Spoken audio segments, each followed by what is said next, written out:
Welcome back to Mental Wellness Evolution. I'm Jeff. And thanks for being here.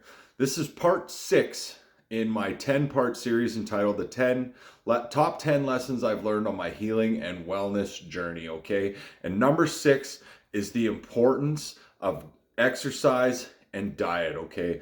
So exercise is the most underutilized antidepressant on the face of planet Earth, okay? There is literally nothing that's probably helped me more on my journey and on my path than starting to go to the gym, starting to exercise, and making a conscious attempt to move my body daily in some way, shape, or form, okay? Now, when people hear exercise, that's literally the first thing they usually start to think is like, well, I gotta go to the gym and kill myself for hours at a time. And you might get to that point. When I first started exercising, I'll never forget, I lifted weights for like 20 minutes the first day, and I literally thought I was gonna die. And I was like, oh my God, like I cannot believe that I have to do this again tomorrow. And in that application, like I can see why it's easy for people to quit, because I mean it's hard off the start when you're trying to get back into shape and you realize pretty damn quick how in shape you aren't, okay? But like people think they have to do that. They like see the fitness influencers and all these people on the internet, and like they're going to the gym hours and hours a day and doing all of these things. And that's not entirely necessary, guys. It's just, we have to find little bits of ways to get our bodies moving, okay? And the reason for getting out and doing this too is, especially if you're dealing with depression and anxiety and things like that, what we do when we're in those states is we tend to sit still and we tend to focus on whatever it is that's either making us depressed or making us anxious. And it's a way for us to kind of shift our focus and get ourselves out of that space. And I understand this is very challenging sometimes, guys. When you're really down or you're very, very anxious, it can feel so overwhelming to do absolutely anything in the world, let alone, think, oh my God, I gotta go get exercise. But it's just, sometimes a brisk 10-minute walk is all a guy needs to change his mood, to change his perspective, to just get out of ourselves, get out of our minds for a little bit, go out and get the body moving. And as a result, guys, we start to release those natural happy hormones inside of our bodies, and serotonin and dopamine and things naturally, without having to do it through doom scrolling or things that aren't necessarily good for us, or some people take pills and stuff. And I understand that those things have their place too, but a lot of people are under the influence or impression that pharmaceutical drugs are just going to naturally fix them. If they take this, it's going to make everything better. No, they're a tool that can aid you along the way in your wellness journey, okay? But the best thing you can do when it comes to exercise, guys, is find what you will do. There's so many different ways to go about this. There's no cold written hardened stone that you have to do this a specific way. I mean, I love to lift weights. Weightlifting is my go-to. Now, if you told me I had to go running, I wouldn't do it, because no, I don't run. But I know people that love to run, and they'll swear by running, and they run and whatever. But it can be anything, guys. You can get out. If you have a kayak, go for a kayak, go for a walk, go for a bike ride. Maybe you like to curl. Maybe I play lots of slow pitch in the summer. If you played hockey in the past, join a rec league, anything like that. There's all kinds of dodgeball, volleyball, all kinds of different options that we can get out to get ourselves moving and just kind of get some of that release. It's good for your cardiovascular health. It's good for your mental health. I think like one of the things that exercise really benefits you when you really start getting into it, you start pushing yourself a little bit farther. And it's like you build some mental fortitude by pushing yourself past your limits sometimes. When you go, hey, I didn't think I could do that before. It's a great tool for training the mind. It's a great tool for getting inside the mind-body connection. And like I said, it's a great tool for helping us to get out of the chaos of our thoughts. I can literally tell the difference in my life if I've been going to the gym and getting my exercise in regularly. And it's been like, I like to go for walks too, guys. Like going for a walk is such a great thing. It's not strenuous, and you get out, you get into nature, you breathe some fresh air, you get some sunshine on your shoulders. Put on some music, maybe a podcast, whatever you like to do, or maybe you have a friend that you like to go with. Just anything that will get us out and get us moving, guys. It's so good for us in so many different ways. And I promise you, like I said, this is another one of those things with habits that we just start small. Maybe you do want to go to the gym. Maybe you want to push yourself, challenge yourself, get a personal trainer. That's great too. Like there's no right or wrong way to go about this, guys. But like I said, it's become something that I know I have to do daily. And as somebody who's in recovery and I haven't drank and stuff for years and years, I know that this is one of the healthiest coping mechanisms for anything I've ever added in my entire life. That I know when I've had a bad day, I know when I got a lot of stuff on my mind, I got to exercise. I got to get out and do it. And this, we talked about discipline and consistency before. And sometimes you are going to have to just override that part of your brain. Remember, we have the emotional part of our brain that's always going to tell you, nah, I don't feel like it. I don't feel like it. But we have to rationalize with that aspect of our brain sometimes and go, hey, brain, you're going to feel better when I'm done with this. Sometimes it's just like getting started, guys, like just putting on your running shoes. And then it's like, well, I got my shoes on, so I walked to the door. Now I made it out the door, so I got into my car, and now I'm at the park and I'm gonna go for a walk. And then you start, like, oftentimes just getting started, guys, is like the hardest part. I know that there's plenty of days where I don't feel like lifting weights, but I know I need to. I'm just gonna do one set. And you do one set, and you're like, oh, okay, I'll do two. And then you do two. And the next thing you know, you're like, well, I already started. I may as well just roll with it, okay? Momentum is always easier to get going once we have it established, okay? Now that gets in conjunction with what we start eating, what we're putting in our bodies every single day. You know, if we're already feeling down and out of it, you know, coming home and slopping home a bunch of potato chips and chocolate and all that type of thing, it's not going to help us in any facet too. Good food will help you feel better. I promise you. And there's tons of research now that's going into the importance of gut health and gut microbiome and that sort of thing. But understanding that the food we intake is literally what reproduces the cells in our bodies, and we rebuild ourselves with all the stuff that we intake, okay? So we want to try to get as much lean protein as we can in there. We want to get as many fruits and vegetables and things as we can. And I understand, like, guys, it can get expensive for people, and I understand there's a struggle and why people tend to sometimes have to go to some of these processed foods. And it's fine. I'm not saying you have to just go full-blown hardcore all out and just cut every single thing out of your diet, but some little things in the course of our day, making sure we're getting proper hydration while we're going through the process, drinking lots of water.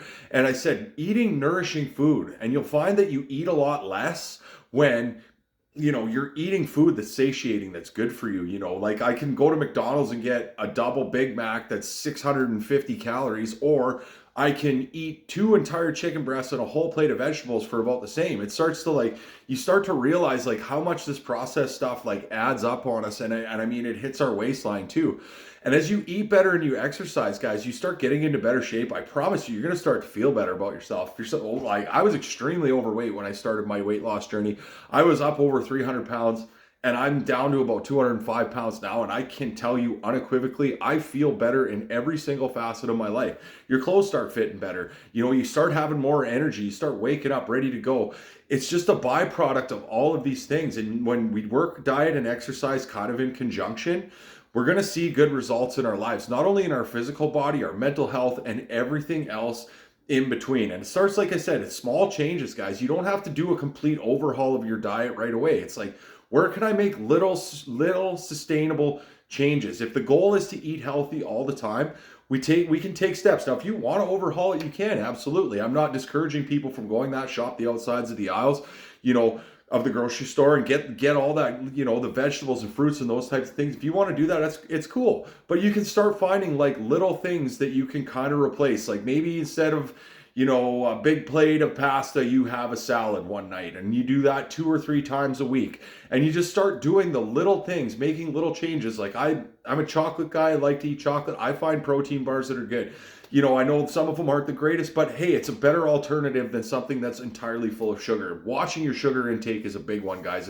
It's crazy how much sugar and how it makes its way into absolutely everything in those fructose and the corn syrups and things like that. So keeping an eye on what we're feeding our bodies, because we're literally replenishing ourselves and our bodies are regenerating with the food that we put into it. Okay, so diet and exercise, those kind of go hand in hand, and those have been very, very helpful for me along my journey. And on the topic of diet, the other diet that you really need to start watching is what media and things are you taking in that regard, because the media that you are taking in has a significant effect on your mental health. We'll call this our mental diet. And it's crazy the stuff that goes on in the subconscious mind, and like the programming that we get from society, from television and social media is absolutely crazy. But people are getting onto these things, and you're getting in arguments with people on Facebook, and they're taking in all this negative energy about, oh, the political left is this, and oh, the right is Nazis, and blah blah blah. And it's literally, you know what happens to you? You're just flooding your body with stress hormones. You're literally causing yourself emotional duress for absolutely no reason. And the thing is we get addicted oftentimes to our internal emotional states. If we're always looking for something to get angry, the easiest place to find it is social media nowadays. It is an absolute shit show nowadays. And people are so caught up in this argument of trying to be right and everything else, that but all they're really doing is destroying themselves internally. It's crazy, man. And like the power that these things have over our consciousness, over our subconscious mind is crazy. And I think if people actually understood the magnitude of the programming they receive from television, from social media, from, advertising, from politicians, from all of it, they'd probably shut their TV and their phone and everything off for the rest of their lives. It's crazy how easily influenced by these things, how it starts to show up in our lives, our own belief systems, and all of these types of things. So do a social media purge, guys. If it's not bringing you back to yourself, if it's not bringing you peace and abundance, and it's not making you feel joyful inside, and it's just pissing you off and upsetting you, cut it out. If you have friends on social media that are eternally negative and are constantly complaining about stuff, unfollow them. You don't have to unfriend people. You can unfollow them. You don't have to see what they're saying every day. It becomes about prioritizing what's good for us. And when we look at our mental diet, we can literally shift it around so that we're getting things that we want to get, inspiration and things like from every day. Like if you go on my Instagram, for example, my Instagram is all psychology people and, spirituality quotes and people that inspire me and gym people and people that I look up to that make me feel good. And anytime, and I'm not as guilty of this as anybody, guys, you see something on social media and it triggers that emotional reaction, your immediate reaction is to want to run into it. But we start to take back our power when our conscious mind shifts and starts to understand that, hey, this shit is just causing me emotional duress. It's stupid. I'm getting caught up in some babble bullshit, arguing with some guy online about which one of these stupid politicians gets to screw us over next. It's dumb. It's just a waste of your precious energy. We talk about keeping our focus, training our focus. That's the most powerful thing that we have, guys, is our conscious mind, our focus, our ability to be in the present moment, because that's where we can actually make decisions, okay? So take note of your digital diet. What media are you consuming every day? Are you watching shows that are negative? And you can do it the other way. Sometimes it's great when you're in a down mood to fire up your favorite television series that is going to make you laugh. You can use it to your advantage, but if it's constantly depressing you, it's constantly causing you emotional duress, like I said, you're getting online and you're getting in arguments and debates that don't even happen anymore. It's people screaming into an echo chamber. It's waste of everybody's time. There's so much more productivity you could bring into your life when you start disconnecting from the social media. And yes, I understand the irony of me talking about this on a social media platform, but I hope after this talk is something that offers you some good uplifting information, and then you can take it and move forward with the rest of your day instead of staying back on your phones. Okay, guys? So diet, exercise, guys. Start getting out, start getting moving. Doesn't matter what it is. Find something that you enjoy doing, because the exercise you're going to do is one that you actually will tend to enjoy. Like I said, I've thrown a bunch of ideas out there. Maybe you can start bringing in yoga's another great one. It's a great mind-body practice. It's great spiritual practice. Kind of works with meditation within moving the body, Tai Chi, Kung Fu, Jiu-Jitsu, whatever it is. Find it. Do it. I promise you, you're going to feel better every single time you exercise. I've never had a workout in the gym where when I was done that I said, God, I regret doing that. Never. Not one time. I've been going to the gym for, 8 or 9 years at this point, okay? And then start paying attention to what you're putting in your body. Do what you can to start eating as much nourishing food as you can, adding those fruits and those vegetables and those lean proteins and, the Greek yogurts, eggs, all of those types of things. Get those in your body. And then as far as your mental diet goes, start being mindful of what you're consuming from your cell phone, what you're watching on television, the type of people that you're hanging around with, who you're following. And that stuff, as we purge that and we clean that up, we start finding more stuff that maybe inspires us. I'm not telling people to get off social media. I understand people are going to go on it, but I'm going to tell you also that the less time you spend on social media, the happier you're going to be in your life. And I will argue that with anybody. And I think most people actually know this within themselves. but it can be a challenge to put down because it's an addiction in and of itself. We're going to talk about addiction in another one of these videos, okay?